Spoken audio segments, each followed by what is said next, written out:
Welcome to the deep dive. Today, we've got something pretty immediate. A single news headline dated today, October 17th, 2025. Just one line, but packed. Exactly. It's about Peru. And our mission, really, is to take this bare-bones item and give you that instant context, understand the weight behind the words. We're not just reading it, we're digging into what it signifies. Okay, let's unpack this. The headline: President José Jerí declares a state of emergency in response to protests. Short, right? But it's loaded. Absolutely loaded.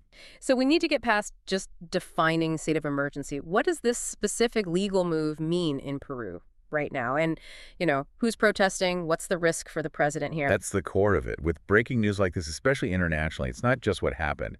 It's understanding the action within Peru's own legal and political reality.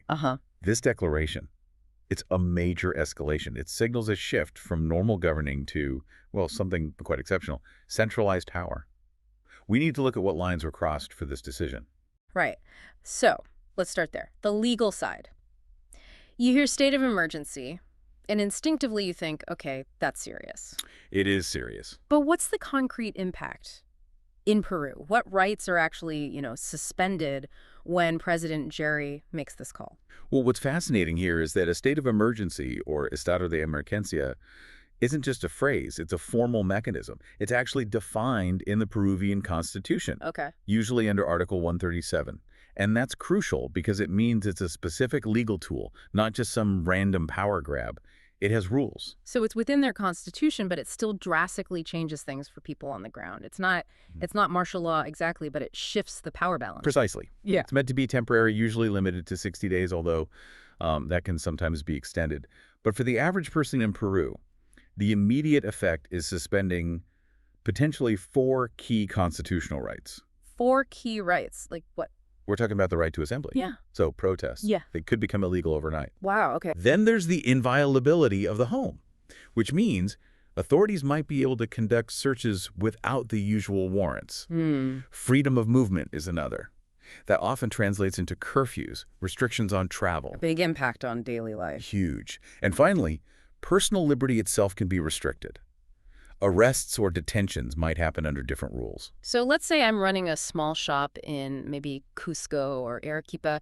This could mean a curfew shuts down my evening business. My home isn't as protected. That's significant. It is. Does this specific constitutional article, this Article 137, does it also signal something about who enforces it? Does it bring in, say, the military? Because that seems like a bigger step than just more police. It absolutely does. That's often a key part of it. Declaring a state of emergency is basically the legal green light for the military to step into public security roles. Roles normally handled by the police. Exactly. Reserved for the national police under normal circumstances.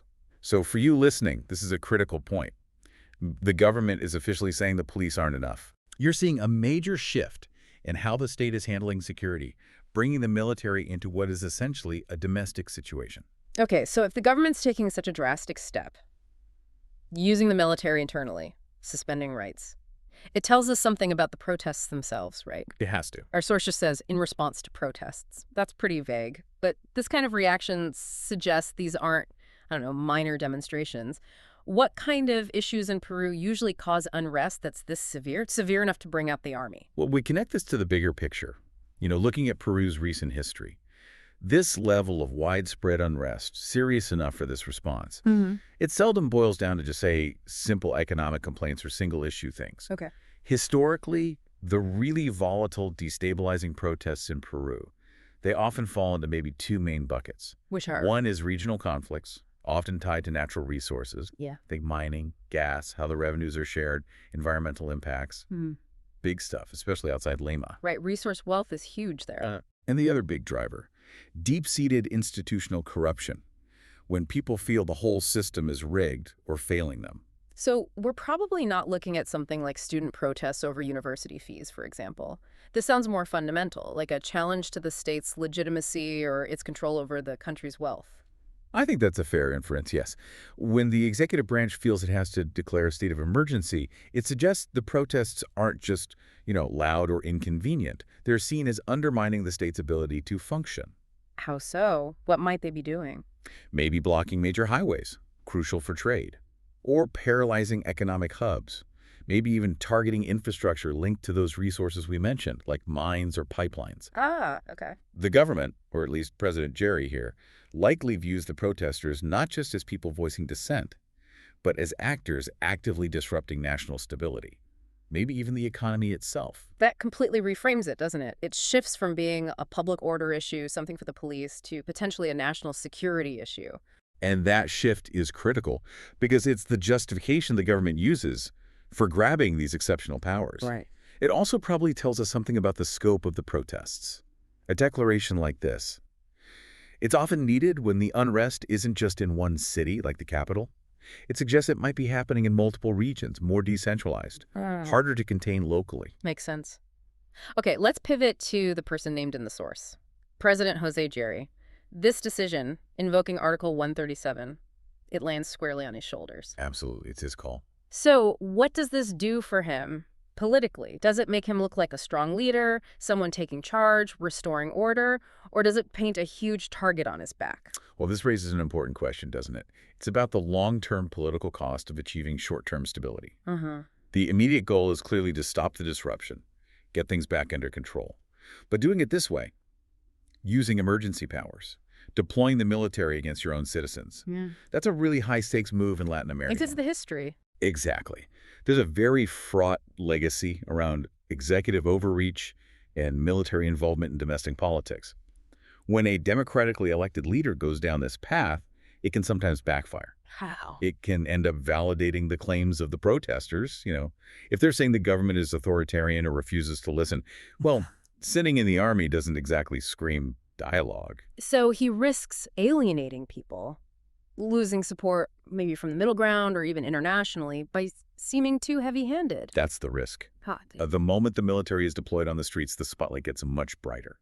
International scrutiny increases. Right. And any mistakes, any perceived abuses of those suspended rights, the searches, the detentions, controlling movement, they fall directly on President Jerí. It shows the severity of the crisis, yes, but also how much political risk he's personally taking on. He owns this crackdown. And given how politically volatile Peru has been recently, we've seen presidents come and go pretty quickly in the last few years. Extremely volatile. Making a move that could be seen as authoritarian, even if constitutional, feels like a massive gamble. Could the state of emergency itself end up fueling more instability instead of calming things down? It's the classic double-edged sword, isn't it? He gets the immediate power, the tools to enforce order right now. But he potentially burns through a lot of political goodwill and capital in the process. So the deep dive insight here for you listening is that this declaration, it's probably not the end of the story. It might just be at the start of a new, maybe more intense phase of the conflict.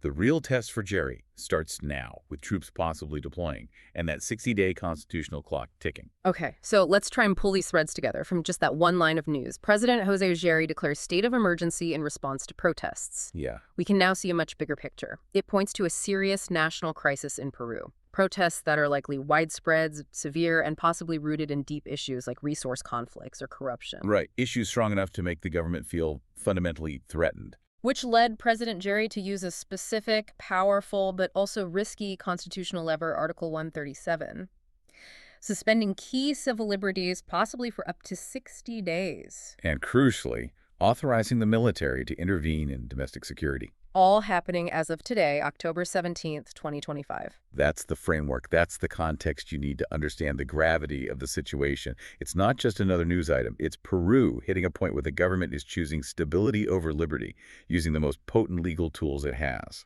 So we've really unpacked the power being used, the potential reasons behind the protests, and the political tightrope President Jerí is now walking. It's a moment of real constitutional stress for Peru. And this raises an important question.